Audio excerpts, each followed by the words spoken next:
And what if your legal department is horrible to work with and they won't let you do any of that? It happens. So the response I give people first and foremost is do something worth talking about. You know, Old Spice caught on fire with the man your man could smell like through those commercials and through YouTube, and now like people are making cakes with this guy on it and saying I'm on a cake, right? It gives it cultural momentum. So do things that people want to talk about. And maybe your legal department really sucks and you can't do any of that either. Then what? Kind of what we just heard about. Listen, right? If you can't talk in these channels, you can listen. And so listen for what people are saying about their experience with your brand, good and bad. See what they're saying. Find ways to fix it. You know, Nike has used Get Satisfaction. So they're using an existing tool to ask people to submit advice for how they can improve their products.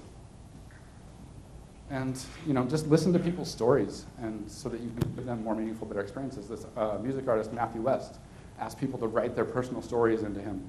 And he took those stories and he read them, and he said it was one of the most emotional experiences he's ever had in getting to release a new album. And now he's written songs based on the stories people told him. So now when he goes in concert, people are going to be in the audience feeling like, wow, that's my story. Like he's singing about my life. You know, we can all do that. We can ask people to tell us their stories and start to figure out ways to work those stories and solve problems for them. Just some closing thoughts. Trying to get fast. The magic of social media and mobile is not what happens in them, but what happens outside of them because of them. Right? These things are great. The technology is great. It lets us do some really cool things. But what's really cool is that I can go to almost any city in the world now, and I'm not the most extroverted person. I like to kind of keep to myself. It's probably the farm kid in me.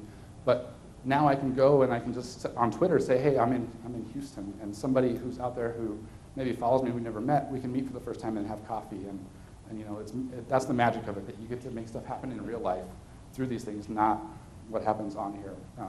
That's kind of lonely, actually, if it's just happening on here. Mouth is getting dry. Do things with and for people, not to them, going back to my earlier point. So, you know, because we have no time, because we have endless to-do lists, because of all this stuff, the more we can help people with those problems, the more they're going to want to be a part of our lives, and the more they're going to bring us into them and buy from us. So, you know, the more we can do things with and for them and not to them, the better it's going to be.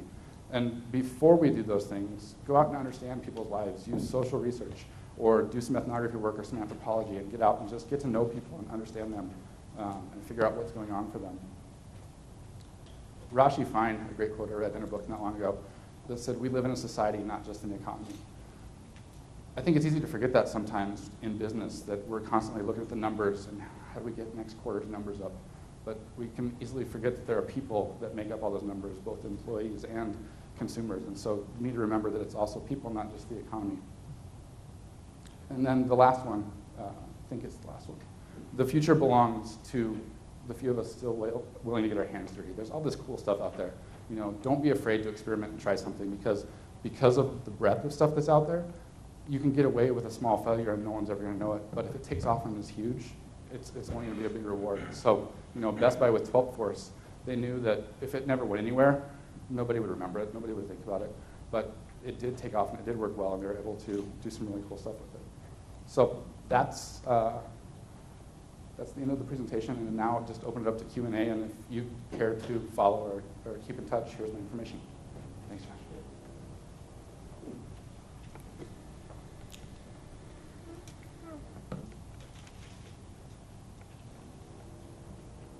No questions? Any questions?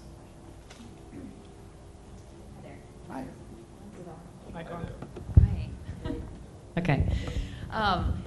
So sitting here, I think we would all agree that these are wonderful ideas, and we're obviously here because we want to learn more and you know, how to engage you know, our management and our teams in these. I think where I know at my company, I work for Cooper Industries, or electrical manufacturing, so we're probably the dinosaurs of the bunch, unfortunately, and getting our customers to say the word mobile is painful at times. So I think really where I kind of struggle is, you know, everyone thinks it's a great idea, and we understand the common sense to it, and you know, be where they are, feel what they feel, understand their pains and pain points, and how we can make that better. Where I kind of struggle is how do we put tactical plans around that? So the infrastructure to support. I mean, the first thing I think of mobile, unfortunately, is well, how many people do we have to support this, right? So we open up these floodgates of consumer openness and honesty, and then it all comes back in, and then we don't have enough either people in place or expertise to answer some of their questions. So what advice would you give, I guess, is the bottom line to my question is I think we get it and we're interested, but tactically speaking, like where do you start to prepare for those kind of difficult decisions we all are going to have to make? Mm-hmm. The advice that I always share with clients in the agencies I work with is start small. Comcast started with was it Frank at Comcast, right? One guy on Twitter trying to help problems, and he just let it be known, hey, I'm one guy, I'm just Frank, and I work at Comcast, and I'm tired of hearing people say Comcast sucks over Twitter. I want to do something about it. And the community embraced that. Like, all right, you're human, I understand, I'm busy too, so we're not going to expect too much of you. And I think, back to the point of be authentic, not perfect, people will accept that. You just let them know, hey, this is just 3 people, and we're only here from 8 to 5 on work hours, but we're going to do the best we can during that time. And people are going to embrace that, and they're not going to beat you up too much about it. And they're actually going to try to work with you because they can start to feel empathy for you knowing they're in those situations. With Cascadian Farm, when they wanted to get into social, they're owned by General Mills, and so they had the big General Mills legal machine to go through and all of that. We had to start small. We couldn't even use WordPress because their technology, the way they set up their servers and everything, wouldn't let us use that. So we had to spend time figuring out what platform to build on. So we just started on Facebook. That was the first place we started, and we used the notes section for blog posts. And so, just started connecting with people through there. And that way it's limited. It's one place, and you just let people know, hey, it's like 3 of us, and we can't be on here all day, but we're going to do our best. And they embrace it. Like people have real expectations once you start to be human with them, and they start to know that it's a person on the other side of there.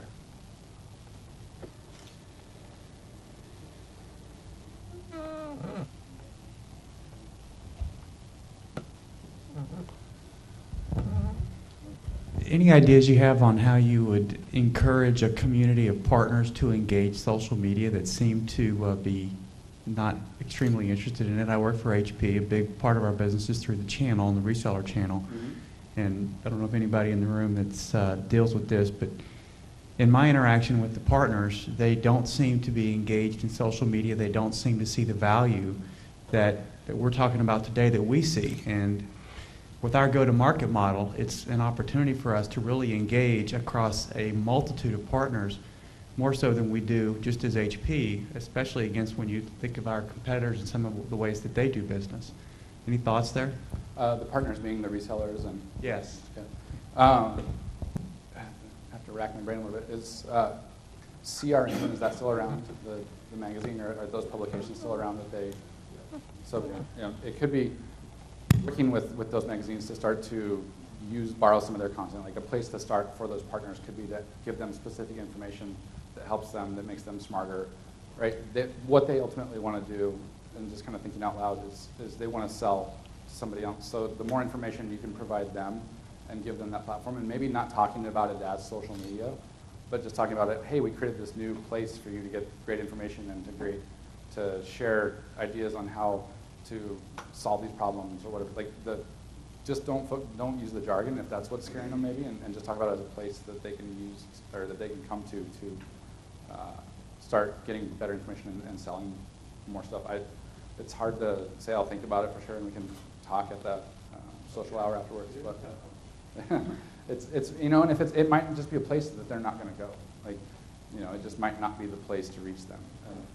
And so, you just have to continue doing the things that they're used to until new people come through those channels that have grown up with this technology and they want it, versus the people that have been there forever and aren't as interested in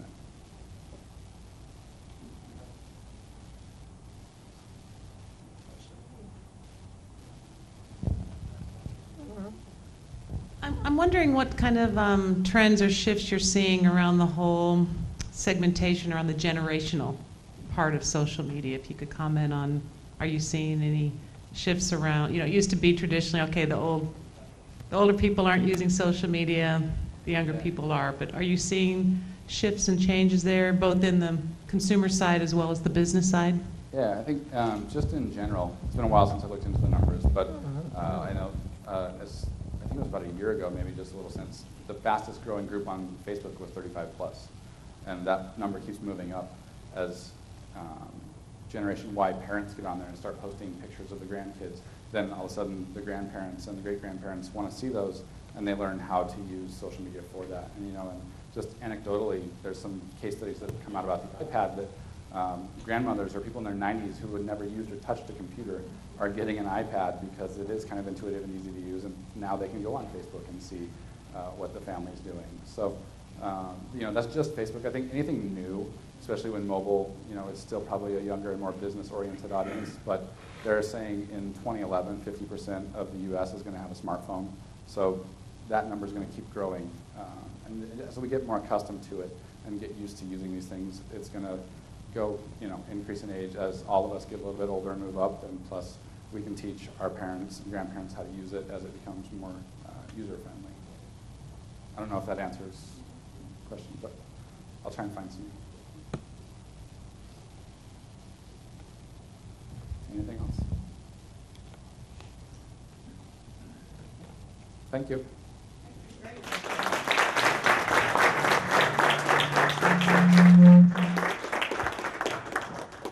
Thank you, everyone. We're going to take another 5-minute break, and then we'll have the best interviewer ever, interview Josh. We'll see what we can do with that. I'm going to switch gears a little bit. Okay, so 5 minutes. Or is it 10 minutes? 5 minutes. 5 minutes. Get back on schedule.